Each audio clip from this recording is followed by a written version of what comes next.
عن عبد الله بن عباس رضي الله عنهما يقول: حين صام رسول الله صلى الله عليه وسلم يوم عاشوراء وأمر بصيامه قالوا: يا رسول الله، إنه يوم تعظمه اليهود والنصارى.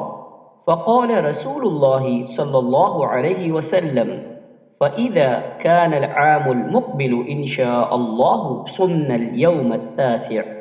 قال: فلم يأت العام المقبل حتى توفي رسول الله صلى الله عليه वसल्लम।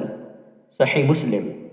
अब्दुल्ला बिन अब्बास रज़ियल्लाहु अन्हुमा फरमाते हैं कि जिस वक्त रसूलुल्लाह सल्लल्लाहु अलैहि वसल्लम ने आशूरा यानी 10 मुहर्रमुल हराम के दिन रोज़ा रखा और इस दिन के रोज़े का हुक्म फरमाया, तो उन्होंने अर्ज़ किया: ए अल्लाह के रसूल सल्लल्लाहु अलैहि वसल्लम, इस दिन की तो यहूद और नसारा ताज़ीम करते हैं। तो रसूलुल्लाह सल्लल्लाहु अलैहि वसल्लम ने फरमाया कि जब आइंदा साल आएगा तो हम मुहर्रम की 9 तारीख का भी इंशाअल्लाह रोज़ा रखेंगे।